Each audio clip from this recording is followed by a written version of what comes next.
welcome back to another episode of the Fans Panel. It's been a couple of weeks since the last episode with two fixtures played in between. However, this Monday night, we have West Ham in another away visit to London. We're joined by two great guests today. Firstly, Jack from the LUFC Fanzone and the chairman of #United and lifelong West Ham fan, Spencer Owen. Thanks for coming on, guys. Thanks, mate. We'll start with you. The Hammers are absolutely flying at the moment. After beating the likes of Spurs and Villa, your first loss in 4 games came last week against Man City, who are just unplayable at the moment, so there's no harm in that. Just how well has your season gone, and could you push for that Champions League spot, let alone a European one? Unbelievable, really, mate. I mean, yeah, I did not see us being here at the start of the year. Everyone's just been amazing. The way we're playing, the effort levels that our players are putting in, I've not seen work rate like it in my time as a West Ham fan. So Moyes has got us very well drilled. I'm sure it's maybe the same for you boys as well, but for me, it's like you don't get too excited, you don't get carried away, because it's going to come back and bite you if you do. So, I mean, the European stuff would be amazing. Obviously, we've already surpassed our expectations. So, sad to say, but relegation safety was always the goal, wasn't it? Based on the last few seasons we've had. So, it's just kind of playing with house money now.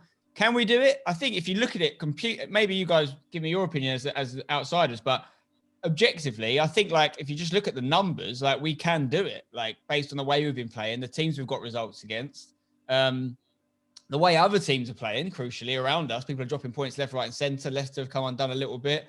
So, yeah, I think we can do it. But will we do it is a different question. I think you're up there with a chance. I think Chelsea are biting on your heels a little bit at the moment, obviously with Tuchel coming in, but that was probably going to happen with the new manager. He seems to be loving a few new players as well. But the way you're going, mate, Lingard's been a revelation for you. So I'm sure if they keep playing the way they do, then I don't see why you wouldn't fight for that European spot. Jack, after a very difficult game against Villa that we probably should have come away a point with at least, how important for us is it to hit back this Monday night and try and get 3 points away in London? Yeah, I think obviously it's quite easy to look where we are in the league, and ideally we've already achieved where we want to be. You know what I mean? Like, mathematically, we're not mathematically safe, but we're there or thereabouts safe. So I think it's always important to win, regardless of where you finish. And as well, I think it sets us up good for the run in April. Obviously, we've got Sheffield United, which should be a good game. It's like Yorkshire Derby, always good.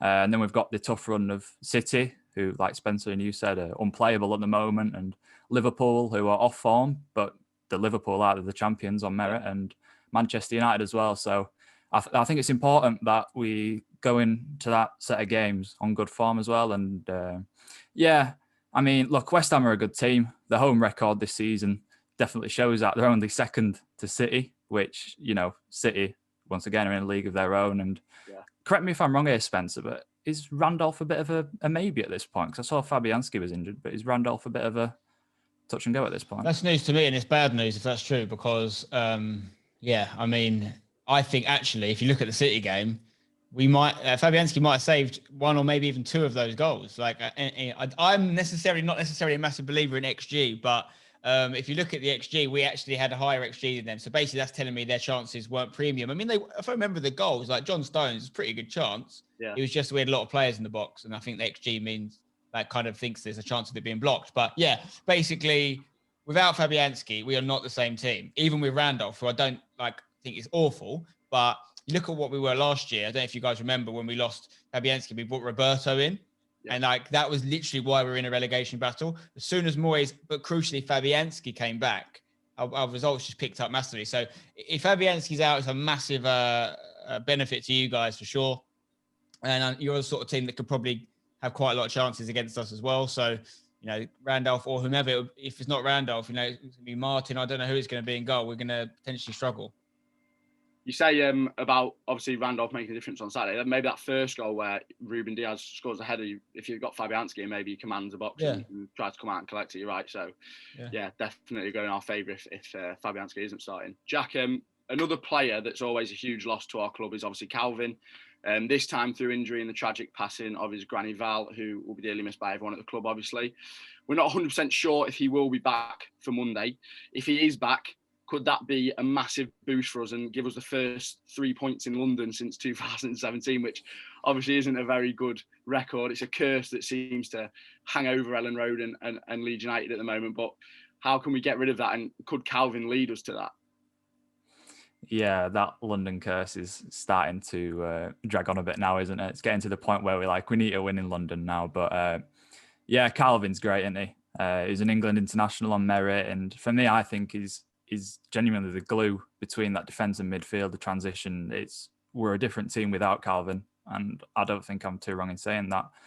And we've played 8 games without Calvin so far this season, and we've only won 2. So for where we are and the amount of wins we have, it is kind of subpar, less than we would expect in them 8 games. So Calvin's a big difference. And I think as well, should Calvin play, I think he's one of our more physical players. So it'd be interesting to see how he puts up against Rice and Souček in that midfield.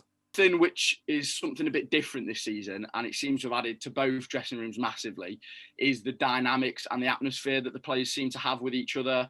Spen, we've seen Lingard since came in, obviously bonding with Declan Rice over the jokey with the penalty when Declan Rice took the penalty and Lingard wanted it. Then we've also seen him creating a band, which was dubbed as the Backstreet Boys. And then Jack, the players from Leeds now have been together for a few seasons, and they know how to play with each other under the Bielsa way. Just how important do you think that the chemistry and the atmosphere this year has been for each team for their seasons and where they are in the league at the moment? Spencer, what do you think first? Massive. It's definitely changed, 100%. I think if someone like Lingard, for example, he's a bit of a joker, he's a bit of a character. And I feel at Man United, he maybe wasn't able to really feel comfortable in that role because he was always not necessarily the first name on the team sheet and wondering if he was going to get picked. And you can't have as much fun. You know, he had that famous moment at the Emirates when he scored that goal against Arsenal. He did his little dance celebration, which was very like classic Lingard. But how many moments did we really see him have like that? Because he was always in and out of the team for good reason. You know, United obviously got a great squad. At West Ham, he's like already become like a main man. And I think he really thrives in that environment. He likes a bit of pressure on him. He likes being depended on. So and I think the whole atmosphere has changed in that regard. And like I say, I think the Czech boys are a massive part of that. In Declan Rice, taking the armband off because Mark Noble doesn't really play much anymore. And at a young age, shows you his sort of character.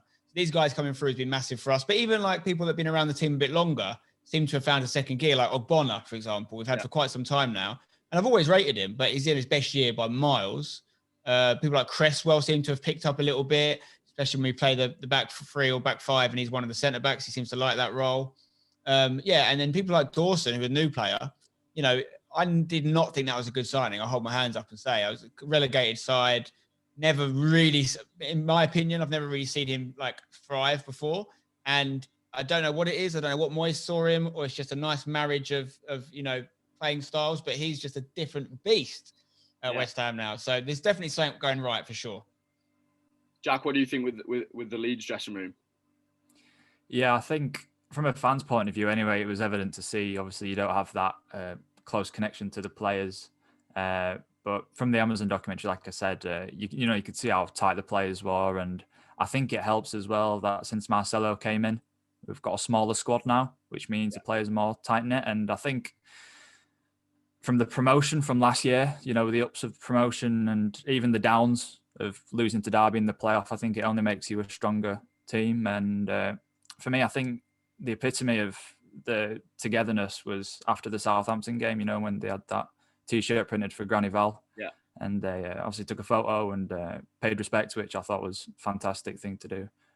But I think as well, it's majority of the same team from last year. I think that helps us a lot because I know it's a cliche and I know everybody talks about it, but, replacing the team, the core of the team, which got you up, doesn't always work for you. For example, Fulham, who went up, replaced, I can't remember how many players it was in their first team, but it was definitely the majority of it, and they went straight back down. So it isn't always about who you sign. I think it's about keeping the core of the team together and playing the football you believe in.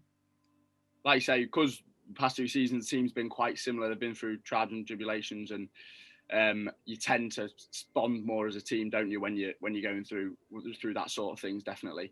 Going back to Monday's game then, how do we think it's going to go? And can we get a score prediction from you both? I know it's probably going to be difficult to call this game because it's an exciting game for everyone, really, for both fans and then probably for neutrals. But score prediction and how do we think the game's going to go? Spencer?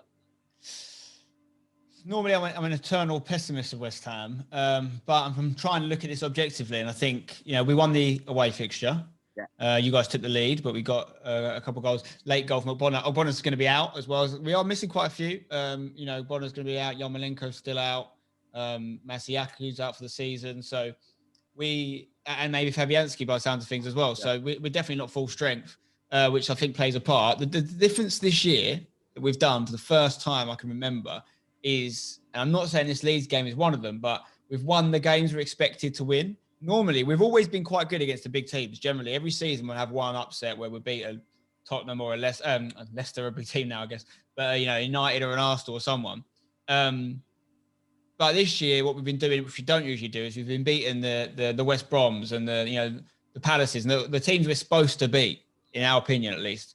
So Leeds, though, I do fear Leeds a bit. I'm not going to lie. I think if you guys are on song, you're a very, very tough team to play against. The only thing we have going for us against you, I think, is that the way you play will play into our hands potentially. If we can keep a tight ship at the back and essentially defend well, and I don't know if he's going to play a back three. He's gone back to it since we lost to Bonner.